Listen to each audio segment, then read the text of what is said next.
समय, समाज और सच्चाइयों की अविरल बहती धारा लोक संघर्ष में आप सभी दर्शकों का हार्दिक स्वागत है। साथियों, मैं बजरंग लाल पटेल आपके सामने उपस्थित हुआ हूँ आज एक नए विषय लेकर। हमारे देश के प्रधानमंत्री आदरणीय माननीय श्री नरेंद्र दामोदर दास जी मोदी जो बड़े गर्व से बता रहे हैं अपने साक्षात्कार में कि भारत विवेकानंद के विचारों से चलता है। वाह वाह, क्या झूठों का सरदार, क्या झूठ बोल रहा है। जो आदमी कपड़ों से पहचानने की दावा करने वाला, नए नए कपड़े पहनकर लोगों के बीच में घुस जाने वाला, ये दावा कर रहा है कि भारत विवेकानंद के रास्ते पे चल रहा है। साथियों, इससे अजीब और क्या हो सकता है जो पूरे देश में नफरत के बाजार को गर्म कर दिया है और पुराने इतिहास खोदे जा रहे हैं। नफरत के बाजार में दंगा, फसाद, उपद्रव, सारी चीजें अपने चरम पर है। साथियों, जिस देश में रोटी, कपड़ा, मकान, शिक्षा, चिकित्सा की बात होनी चाहिए, उसको छोड़कर कब्र खोदे जा रहे हैं और ऊपर से विदेशी पत्रकार को अपना साक्षात्कार देने पर कहते हैं कि आरएसएस और बीजेपी विवेकानंद के रास्ते पे चलते हैं। इससे बड़ा झूठ क्या हो सकता है। झूठों के इस सरदार के कथन को सही तरीका से, सही मायने में आपके सामने साथी सुखरंजन नंदी रखेंगे अपने बात यहाँ पर।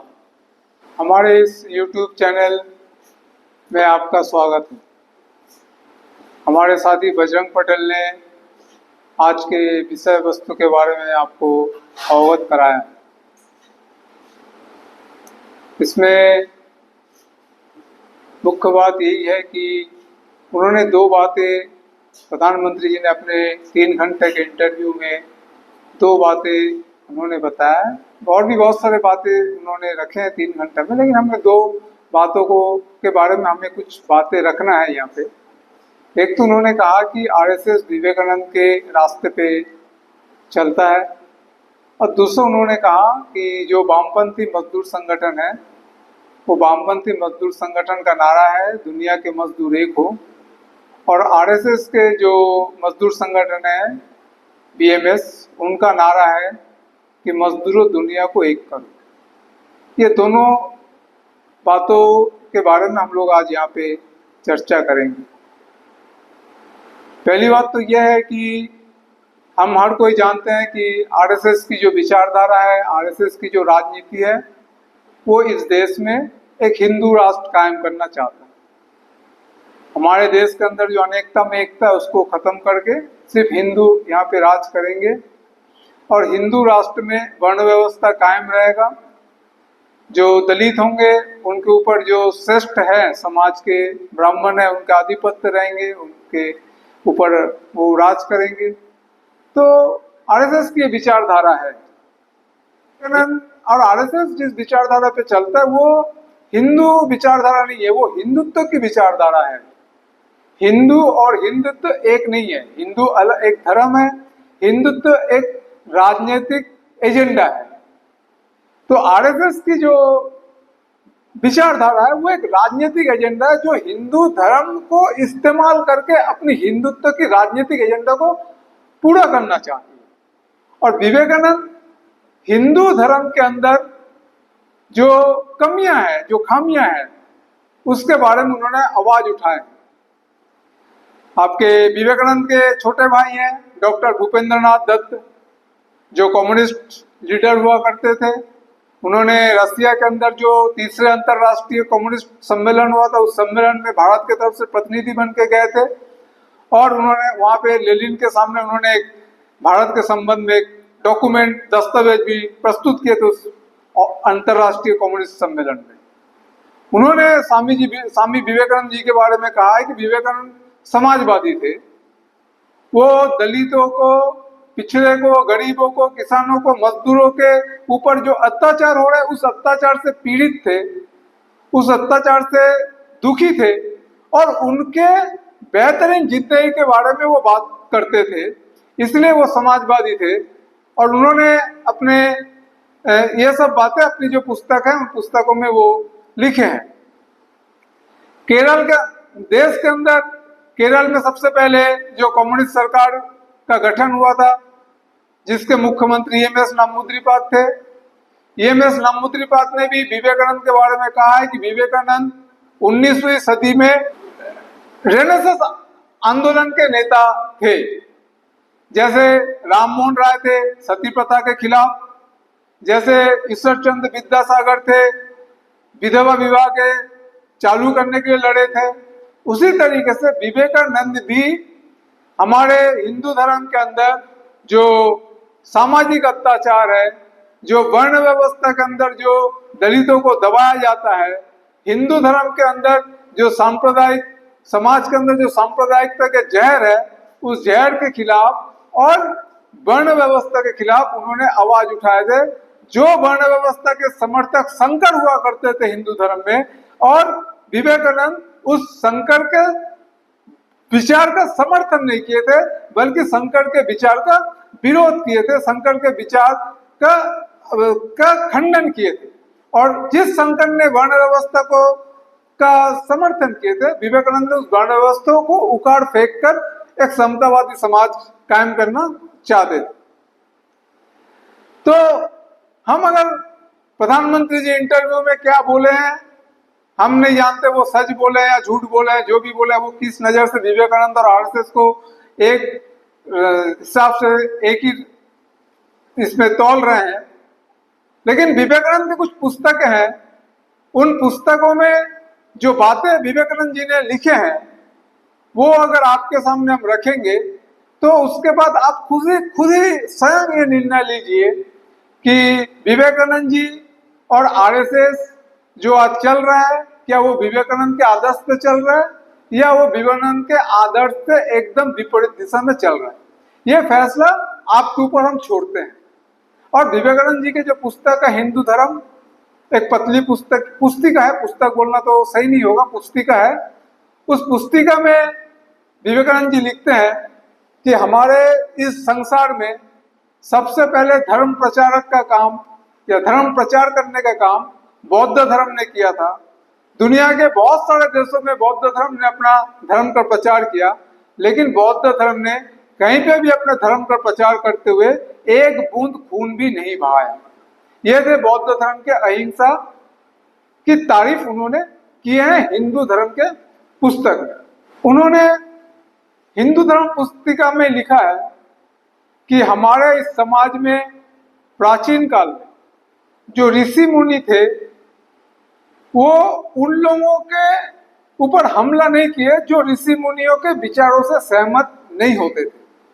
ऋषि मुनियों के विचारों से असहमत करने वाले जो लोग थे उनको भी ऋषि मुनि लोग स्वीकार करते थे। और विवेकानंद जी ने कहा किसी भी धर्म दूसरे धर्म पे हमला करना या दूसरे धर्म का निंदा करना नहीं सिखाता है। जो दूसरे धर्म का निंदा करता है वो खुद अपने धर्म के ईश्वर का ही कर रहा होता है। तो अगर हम इस हिसाब से विवेकानंद के इस कथन से के हिसाब से हम अगर आरएसएस की राजनीति को देखें, जो दूसरे धर्म पे आक्रमण करता है, जो दूसरे धर्म के अनुयायियों का आक्रमण करता है, जो दूसरे धर्म पे हमले करते हैं, जिनके ऊपर वो शारीरिक हमले करते हैं, तो विवेकानंद जो बात को बोल के गए हैं कि अगर आप दूसरे धर्म के ऊपर हमला करते हो या दूसरे धर्म के निंदा करते हो तो इसका मतलब है कि आप खुद ही अपने धर्म के ईश्वर का निंदा कर रहे होते हैं। उन्होंने वैदिक काल में जो धर्म हुआ करते थे, वैदिक काल में जिस तरीके से उस समय के पूजा अर्चना हुआ करते थे, उपासना हुआ करते थे, उसका भी जिक्र वो हिंदू धर्म की इस पुस्तक में किए हैं। उन्होंने कहा वैदिक काल में जो आर्य लोग थे उनका प्रमुख धर्म हुआ करता था, उन लोग धर्म जो होता था वो यज्ञ के आधार पर होता था और यज्ञ में बलि चढ़ाया जाता था। और जो बलि में जिस पशु को चढ़ाया जाता था उसके मांस नैवेद्य में चढ़ाया जाता था। मतलब यज्ञ प्रधान उपासना होते थे और उनमें मुख्य रूप से जो देवता हुआ करते थे वो देवता हुआ करते थे आपके इंद्र, दूसरे नंबर के देवता थे अग्नि, तीसरे नंबर के देवता थे वरुण, और उसके बाद चौथे नंबर के देवता थे सोमरस, जो एक नशीली पदार्थ थे। और उन्होंने कहा कि वो नशीली पदार्थ उस समय साधु लोग जितने भी ऋषि हुआ करते थे वो सब सोमरस को का पान करते थे। और कई जगह पर उन्होंने इंद्र जो किस तरीके से अतिरिक्त मात्रा में सोमरस का पान करके नशा करते थे, इसका भी जिक्र वो उस पुस्तक में किए हैं। और उन्होंने इसका भी जिक्र किया कि उस समय वहां पे बलि होता था और बलि चढ़ाया जाता था। बलि में जिस पशु को बलि चढ़ाया जाता था उसका जो मांस है वो पूजा में चढ़ाया जाता था नैवेद्य के रूप में। जब विवेकानंद जी जीवित थे उस समय भी हमारे देश के अंदर गौरक्षा समिति थे जो गौ माता की रक्षा करना चाहते थे। और उसके लेके जैसे अभी गौ माता के नाम पे राजनीति होती है, उस समय भी ये राजनीति हुआ करती थी स्वाभाविक रूप से। और गौ माता के नाम पे अभी जैसे लोग एक दूसरे के ऊपर हमला करते हैं, शारीरिक हमला करते हैं, उस समय भी ये हुआ करते थे। तब विवेकानंद जी ने एक बात बोला था, जैसी माता जो गौ रक्षक थे उनके लिए, जैसी माता उनके वैसी संतान। इस तरीके से व्यंग्यात्मक रूप से, इतना व्यंग्यात्मक बात है ये कि जो गौ रक्षक के नाम पे राजनीति कर रहे हैं उनको इस बात को सोचना चाहिए कि विवेकानंद जी ने किस तरीके से उनकी इस राजनीति को नकारा है। तो इसीलिए जो बात आज बोला जा रहा है, जो बात आज बोला गया है कि विवेकानंद के राजनीति या आदर्श विवेकानंद ने जो सिखाया है उससे दीक्षित होकर आरएसएस समाज के अंदर काम करती है, ये बात कितना सही है। यह सिर्फ विवेकानंद के हिंदू धर्म पुस्तक में जो 2-3 बातें लिखी है उससे अपन एक छोटा सा उदाहरण है। अभी आगे और भी बात है, उनके और भी 1-2 पुस्तकों का उदाहरण हम रखेंगे आपके सामने। वो ये है, एक पुस्तक है उनका जाति संस्कृति और समाजवाद। जाति संस्कृति और समाजवाद पुस्तक में उन्होंने लिखा है कि हमारे भारत का विकास में सबसे बड़ी बाधक जातिवाद है। जातिवाद हमारे भारत का विकास होने नहीं दे रहा है, क्योंकि जातिवाद जिस तरीके से समाज को जकड़ के रखा है, जिस आदमी को पढ़ने का अधिकार नहीं है, जिस दलित को और कुछ करने का अधिकार नहीं है, जो जिसके कारण समाज के विकास अवरुद्ध हो रहा है, समाज के विकास पूरी तरीके से बंद पड़ा हुआ है। तो विवेकानंद ने उस पुस्तक में हमारे समाज के विकास के लिए सबसे बड़ी बाधक के रूप में उन्होंने जातिवाद को ठहराया है, जातिवाद को जिम्मेदार ठहराया है। और हम और आप ये सब जानते हैं कि आरएसएस जो राजनीति करती है, आरएसएस की राजनीति जो मनुवाद के आधार पर राजनीति करती है, वो मनुवाद जो हिंदू धर्म के जो वर्ण व्यवस्था है उस वर्ण व्यवस्था को कायम करना चाहती है, मनुवाद वर्ण व्यवस्था को जायज ठहराती है। और जो आरएसएस मनुवाद के उस वर्ण व्यवस्था के आधार पर राजनीति करती है, स्वाभाविक रूप से वो हमारे समाज में वर्णवाद कायम करना चाहती है। तो विवेकानंद जहाँ वर्णवाद के ऊपर हमला कर रहे हैं, जहाँ जातिवाद के ऊपर हमले कर रहे हैं कि हमारे समाज के विकास में सबसे बड़ी बाधा अगर जातिवाद है, तो वहीं पे आरएसएस हमारे देश के, हमारे समाज के अंदर जातिवाद को फिर से आगे लाना चाहता है, जातिवाद को और पुख्ता ढंग से समाज में स्थापित करना चाहता है। उन्होंने इसी पुस्तक में लिखा है कि हिंदू धर्म जैसे पृथ्वी में और कोई दूसरा धर्म नहीं है, क्योंकि हिंदू धर्म गरीबों का जिस तरीके से गला घोटता है, मतलब दलितों का जिस तरीके से गला घोटता है, दुनिया के अंदर ऐसा कोई भी धर्म किसी दूसरे समाज के लोगों का गला नहीं घोटता। उन्होंने कहा कि जो धर्म गरीबों के मुंह पे रोटी नहीं दे सकता, वो धर्म कैसे किसी को मुक्ति दे सकता? जो धर्म किसी के छूने से अशुद्ध हो जाता है, वो कैसे किसी को शुद्ध कर सकता है? ये एक तरीके से पाखंड है। उन्होंने कहा ये एक तरीके से पाखंड है। और ये हिंदू जो धर्म है, ये धर्म सिर्फ एक ही बात पे टिका हुआ है कि मुझे मत छुओ, मुझे मत छुओ। एक छुआछूत के आधार पे हिंदू धर्म टिका हुआ है। और इस हिंदू धर्म जो छुआछूत व्यवस्था है, ये छुआछूत व्यवस्था जब तक खत्म नहीं होगा तब तक हिंदू धर्म का कोई उत्थान होने वाला नहीं है। उन्होंने कहा था मनुष्य से प्रेम करना ही विकास है, नफरत करना ही विनाश है, मृत्यु है। हम जानते हैं कि विवेकानंद जी रामकृष्ण के नाम पे, उनके जो गुरुजी थे रामकृष्ण परमहंस देव, उनके नाम पे उन्होंने रामकृष्ण मिशन का शुरुआत किए थे। जो रामकृष्ण मिशन अनाथालय चलाते संचालित करता है, जो रामकृष्ण मिशन अस्पताल में स्वास्थ्य सेवा देता है, जो रामकृष्ण मिशन शिक्षण प्रतिष्ठान भी संचालित करते हैं। तो एक समाज सेवा मूलक काम रामकृष्ण ने शुरू किया था, क्योंकि उनका मानना था जनता का सेवा करना ही सबसे बड़ा ईश्वर का सेवा करना है। वो लोगों को उपदेश देते थे कि अपने गरीबों का सेवा करो, जो गरीब किसान है, जो गरीब मजदूर है, जो गरीब दलित है, जो ये पूरे समाज को चला रहे हैं। वो बोले थे कि अगर हमारे समाज में मजदूर, किसान, दलित अगर काम करना बंद कर देंगे, जो सफाई कर्मचारी वो अगर काम करना बंद कर देंगे, तो हमारा समाज पूरी तरीके से अचल हो जाएगा, चलने की स्थिति में नहीं रहेगा। इसलिए उन्होंने कहा था कि गरीबों का सेवा करो, गरीबों के लिए काम करो, तभी जाके उत्थान होगा। गरीबों के उत्थान के बिना आप कहाँ पे जाके भगवान को ढूंढ रहे हो? गरीबों के अंदर ही भगवान है, गरीबों के अंदर ही ईश्वर है। गरीबों का सेवा करके ही आप ईश्वर को पा सकते हो। इसलिए उन्होंने ये जन कल्याणकारी योजनाएं लागू किए थे, क्योंकि उनका मकसद था हमारे समाज में दबे कुचले लोगों को सम्मान देना, दबे कुचले लोगों को आगे बढ़ाना, दबे कुचले लोगों का उत्थान करना। इसलिए उन्होंने रामकृष्ण मिशन के नाम पे इस संगठन को चालू किया था, और इस संगठन को वो अभी भी चल रहा है। वहाँ के जो स्वामी जी वगैरह स्वामी जी हैं, वो स्वामी जी अभी भी वो सेवा के काम करते हैं, गरीबों का सेवा करते हैं, गरीबों के लिए वो काम करते हैं।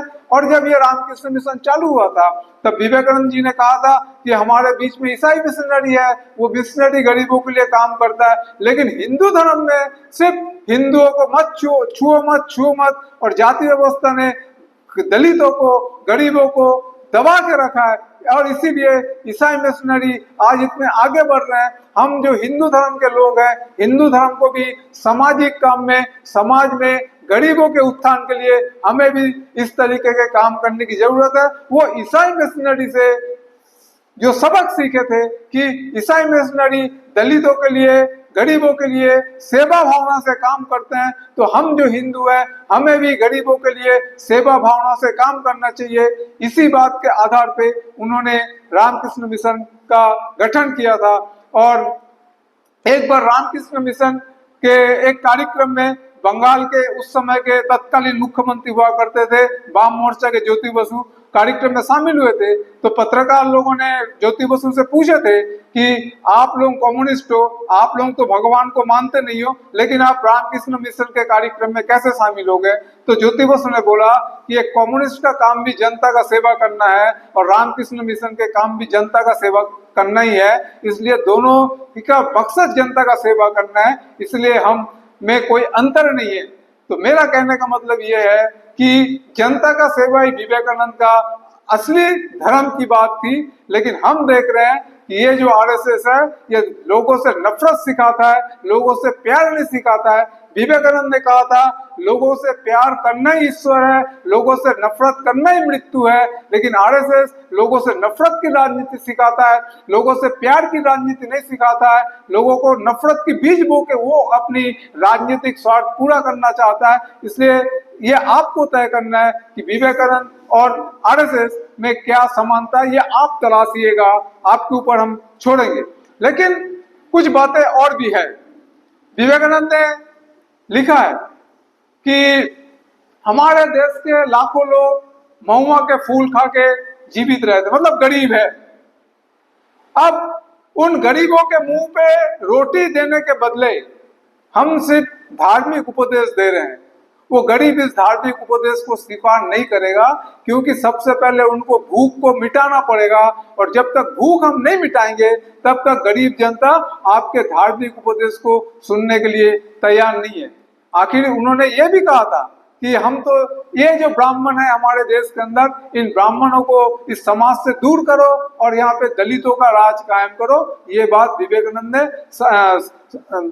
जाति, संस्कृति और समाजवाद के पुस्तक में लिखा है कि ब्राह्मण की जो राज है, ब्राह्मण की जो लूट है, उस लूट के खिलाफ ब्राह्मणों के को यहाँ से भगाना चाहिए। अगर ब्राह्मणों को ही पढ़ने का अधिकार है तो उन्होंने कहा था कि हमारे समाज के अंदर दलितों को लिए ज्यादा पैसा खर्चा करना चाहिए शिक्षा के लिए, क्योंकि जो धर्म कहता है कि अयोग्य पढ़ने लायक मस्तिष्क या दिमाग दलितों के पास नहीं है। ब्राह्मण क्योंकि श्रेष्ठ है, उनके पास पढ़ाई लिखाई अध्ययन का दिमाग उनके पास है, इसलिए उनको शिक्षा के लिए खर्च करने की सरकार को जरूरत नहीं है।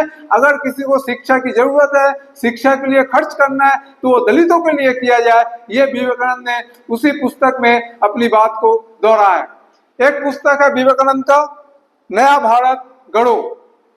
उस पुस्तक में उन्होंने एक नया भारत निर्माण का आह्वान उन्होंने युवाओं से किया है। युवाओं को आह्वान किया है कि कब तक आप घर में बैठे रहेंगे, आप भी घर से निकलिए। और वो नया भारत कहां से निकलेगा?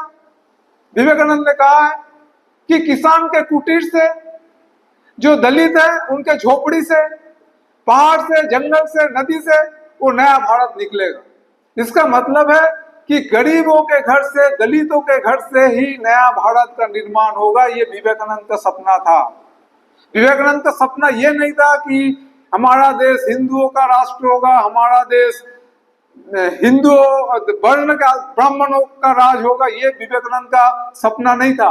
विवेकानंद का सपना था हमारे देश में जो नया भारत होगा, वो नया भारत गरीबों के घर से निकलेगा, गरीबों से के कुटिया से निकलेगा, पहाड़ पे जो आदिवासी रहते हैं उसके घर से निकलेगा, जंगल में जो आदिवासी रहते हैं उसके घर से निकलेगा। ये विवेकानंद चाहते थे। और जिस शिकागो में धर्म सभा हुआ था, जिस शिकागो शहर में विवेकानंद ने जो भाषण दिया था, उस भाषण में भी वो सांप्रदायिकता के खिलाफ सबसे जोरदार ढंग से अपनी बातें रखे थे। उन्होंने कहा था कि हमारे समाज में लंबे समय से सांप्रदायिकता का ये राज चल रहा है।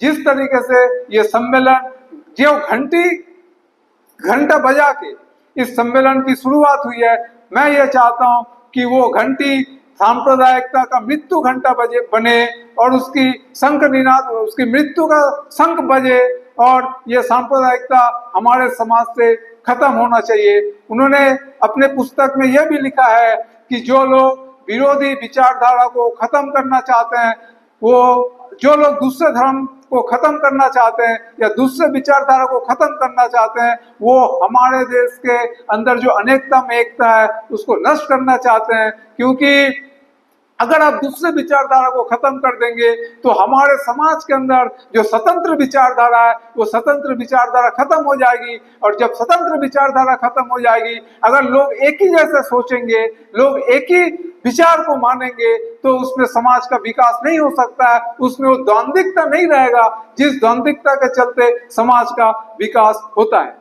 तो विवेकानंद की ये कुछ बातें हैं जो उन्होंने पुस्तक में लिखे हैं। अभी आप तय कीजिएगा कि आरएसएस की जो राजनीति है, आरएसएस की जो विचारधारा है, वो विचारधारा और विवेकानंद ने जो बात रखा है वो बात कितना सामंजस्य बैठता है दोनों के बीच में। ये फैसला आप लोगों को करना है, आप लोगों को ये फैसला करना है। विवेकानंद ने आखिरी में एक बात बोला था कि मैं समाजवादी हूं, लेकिन विवेकानंद ने साथ में यह भी बोला था कि मैं मार्क्सवाद के पूरी दर्शन को आत्मसात नहीं कर पाया, लेकिन मैं समाजवादी इसलिए हूं कि समाज में अगर रोटी नहीं है तो उससे बेहतर है कि आधा रोटी सबको मिले। और समाजवाद सबको आधा रोटी दे सकता है, भले वो पूरी रोटी ना दे सके, इसलिए मैं समाजवादी हूं। ये बात उन्होंने संस्कृति, जाति और समाजवाद पुस्तक में लिखा है। दूसरा जिस पहलू पे हम आज बात करना चाहेंगे वो ये है कि मोदी जी ने कहा है इंटरव्यू में कि मजदूर, जो वामपंथी मजदूर संगठन है, वो वामपंथी मजदूर संगठन का नारा है दुनिया के मजदूरों एक हो, और जो आरएसएस के जो बीएमएस मजदूर संगठन है, उस मजदूर संगठन का नारा है कि मजदूरों दुनिया को एक करो। बेशक दोनों में अंतर है। कार्ल मार्क्स का जो नारा था अपनी घोषणा पत्र में, कम्युनिस्ट घोषणा पत्र में, वो ये था कि दुनिया के मजदूरों एक हो, तुम्हारे पास होने के लिए सिर्फ बेड़ियां हैं, यानी शोषण के जंजीर है, पाने के लिए पूरी दुनिया है। कार्ल मार्क्स ने मजदूरों को वो हिम्मत दिया था कि आप अगर एकजुट हो गए तो पूरे दुनिया में आप राज कर सकते हो। ये कार्ल मार्क्स का संदेश था। लेकिन बीएमएस के जो संदेश है वो संदेश मजदूरों का संदेश नहीं हो सकता है, क्योंकि पूरी दुनिया को एक करना मजदूरों के लिए नहीं, आज के तारीख में मालिकों के लिए जरूरत है, क्योंकि मालिक पूरे दुनिया को पूरे दुनिया के बाजार कब्जा करना चाहते हैं। हम जानते हैं आज किस तरीके से अमेरिका हमारे देश के बाजार कब्जा करने के लिए टैरिफ युद्ध छेड़ के रखा है, दूसरे देशों के ऊपर भी टैरिफ युद्ध छेड़ के रखा है, क्योंकि उसको बाजार चाहिए, पूंजीपतियों को अपना माल बेचने के लिए बाजार चाहिए, पूरे दुनिया को एक गांव बना देना चाहता है ताकि वो पूरे अपने कारखाने के पूरे माल पूरे दुनिया के बाजारों में बेच सके। इसीलिए वो नारा दे रहे हैं पूरे दुनिया को एक करो, और ये नारा क्योंकि मालिकों का है और बीएमएस मालिकों के नारा को मजदूरों के मुंह से कहलवा रहा है। हम जानते हैं हिटलर ने जब जर्मनी के अंदर सत्ता में काबिज हुआ था तब वो मजदूर शब्द को खत्म कर दिया था। वो मजदूरों को बोला करता था मालिक के अनुयायी हैं, और वो अनुयायी के रूप में मजदूरों को संबोधित किया करता था। तो अभी भी ये जो बीएमएस का नारा है हिटलर की उस समझदारी का ही नारा है कि वो मालिकों के अनुयायी बन के वो भी नारा दे रहा है कि पूरे दुनिया एक हो, ताकि मालिक और या पूंजीपति या साम्राज्यवाद अपनी माल को पूरे दुनिया के अंदर बेच सके, पूरे दुनिया में वो अपना राज कर सके। हम जानते हैं ये जो शेयर बाजार है, इस शेयर बाजार में जो पूंजी लग रहा है, वित्तीय पूंजी लग रहा है, किस तरीके से एक दिन में करोड़ रुपए का हेराफेरी हो जा रहा है, एक दिन में करोड़ रुपया शेयर बाजार से बाहर चला जा रहा है, एक दिन में फिर करोड़ रुपया शेयर बाजार में लग रहा है, निवेश हो रहा है। तो ये पूरे बाजारों का खेल चल रहा है, पूरा बाजार साम्राज्यवादी देश कब्जा करना चाहते हैं, और साम्राज्यवादी देशों के मकसद को पूरा करने के लिए बीएमएस मजदूरों से नारा लगवा रहा है कि पूरे मजदूर दुनिया को, विश्व को एक करो। तो कार्ल मार्क्स का नारा था मजदूरों का राज कायम करने के लिए कि दुनिया के मजदूर अगर एक होगा तो हमारे समाज के अंदर जो शोषक वर्ग है, जो मालिक है, उसके खिलाफ एकजुट होकर उनको ध्वस्त कर सकते हैं और शोषण से आजादी हासिल कर सकते हैं। कार्ल मार्क्स का नारा था मजदूरों को आजाद करने का, मजदूरों का राज कायम करने का। बीएमएस का नारा है मजदूरों को मालिक का गुलाम बना के रखने का, मजदूरों को मालिक के जिंदगी भर गुलाम रहे मजदूर और मालिक यहाँ पे लूटते रहे, ये नारा है बीएमएस का। हमें उम्मीद है आप इस विषय को गंभीरता के साथ सोचेंगे। बहुत बहुत धन्यवाद।